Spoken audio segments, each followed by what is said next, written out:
പാലക്കാട് ദലിത് യുവതിയെ പീഡിപ്പിച്ച കേസിൽ നഗരസഭാ കൗൺസിലർ പ്രശോഭ് വത്സന്റെ മുൻകൂർ ജാമ്യാപേക്ഷ പരിഗണിക്കുന്നത് തിങ്കളാഴ്ചത്തേക്ക് മാറ്റി. മണ്ണാർക്കാട് SC/ST കോടതി തിങ്കളാഴ്ച വിശദമായ വാദം കേൾക്കും. ഷാരിഖ് നവാസ് ഉണ്ട് പാലക്കാട് നിന്ന്. ഷാരിഖ്, ഈ പ്രതി ഇപ്പോഴും ഒളിവിലാണ്, കാണാമറയത്താണ്. മുൻകൂർ ജാമ്യം കിട്ടിയാൽ മാത്രമായിരിക്കും പൊന്തുക. നേരത്തെ രാഹുൽ മാങ്കൂട്ടത്തിൽ കേസിലൊക്കെ തന്നെ നമ്മൾ കണ്ടതാണ്. അതുവരെ വലിയ ഒളിച്ചുകളിയായിരുന്നു. ഒടുവിൽ മുൻകൂർ ജാമ്യം കിട്ടിയതിന് ശേഷം മാത്രമാണ് പുറത്തു വന്നത്. അദ്ദേഹത്തിന്റെ അടുത്ത സ്നേഹിതനും ഏതാണ്ട് ആ വഴിക്ക് തന്നെയല്ലേ? തീർച്ചയായും പ്രതി ഇപ്പോഴും കാണാമറയത്ത് തന്നെയാണ്. അനിൽ സൂചിപ്പിച്ചതുപോലെ പ്രതി ഇപ്പോഴും കാണാമറയത്താണ്. അദ്ദേഹം ഈ കേസ്, അതായത് ഈ മാധ്യമങ്ങളിലൂടെയാണ് യുവതി ആദ്യം പ്രതികരണവുമായി രംഗത്തെത്തുന്നത്.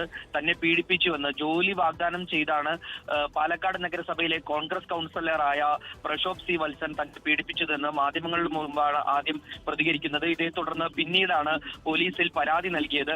ആ പരാതി വരുന്നതിന് മുൻപ് തന്നെ പ്രശോഭ് ഒളിവിൽ പോയി.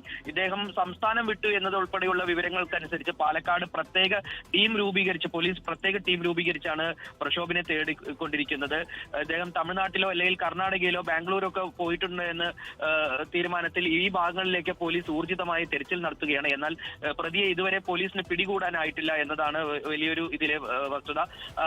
ഇന്ന് രാവിലെയാണ് മണ്ണാർക്കാട്ടെ SC/ST സ്പെഷ്യൽ കോടതി ഈ ഹർജി പരിഗണിച്ചത്. ഹർജി തിങ്കളാഴ്ചത്തേക്ക് മാറ്റിവെച്ചു. അന്ന് വിശദമായ വാദം കേട്ട ശേഷം മാത്രമേ ഹർജി പരിഗണിക്കണോ വേണ്ടയോ എന്ന് തീരുമാനിക്കുക കോടതി. എന്നാൽ കാരണം ഈ പ്രശോഭിനെതിരെ ചുമത്തിയിരിക്കുന്നത് SC/ST അതിക്രമം ഉൾപ്പെടെയുള്ള വകുപ്പുകളാണ്. ഈ വകുപ്പുകൾ ചുമത്തിക്കഴിഞ്ഞാൽ ജാമ്യം കിട്ടില്ല. അതിനാൽ ഇത് ഹർജി തള്ളാനാണ് കൂടുതലായും സാധ്യത. എന്നാൽ ഈ ജാമ്യം കിട്ടാതായാൽ പ്രശോഭ് സ്വമേധയെ കീഴടങ്ങിയോ അല്ലെങ്കിൽ പോലീസ് കണ്ടെത്തുകയോ തന്നെ ചെയ്യേണ്ടി വരും. ഇപ്പോൾ പ്രശോഭ് കീഴടങ്ങില്ല എന്നുള്ള വിവരങ്ങൾ തന്നെയാണ് നമുക്ക് ഇതിൽ നിന്ന് സൂചന ലഭിക്കുന്നത്. കാരണം പ്രശോഭ് ഈ ഇലക്ഷൻ മറ്റും ആയതിനാൽ പ്രശോഭ് കീഴടങ്ങില്ല എന്നുള്ള വിവരങ്ങൾ തന്നെയാണ് ലഭിക്കുന്നത്. അപ്പോൾ പോലീസ് ഇയാൾക്കായി വലവിരിച്ച് തിരയുകയാണ്. ഇയാളുടെ പല ഭാഗത്തും നിന്നും ലൊക്കേഷൻ ചെയ്യുന്നതിനും മറ്റും പാർട്ടി വൃത്തങ്ങളിൽ നിന്നും ഉൾപ്പെടെയുള്ള ആളുകളെ മൊഴിയെടുക്കലും ഒക്കെ പോലീസ് നടത്തുന്നുണ്ട്.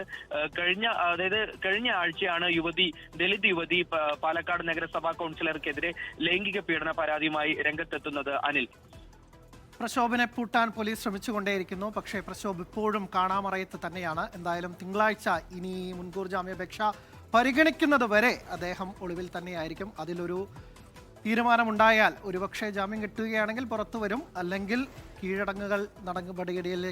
കീഴടങ്ങലിലേക്ക് പോകുമോ എന്നൊക്കെ തന്നെ ഇനി കണ്ടറിയേണ്ടതുണ്ട്.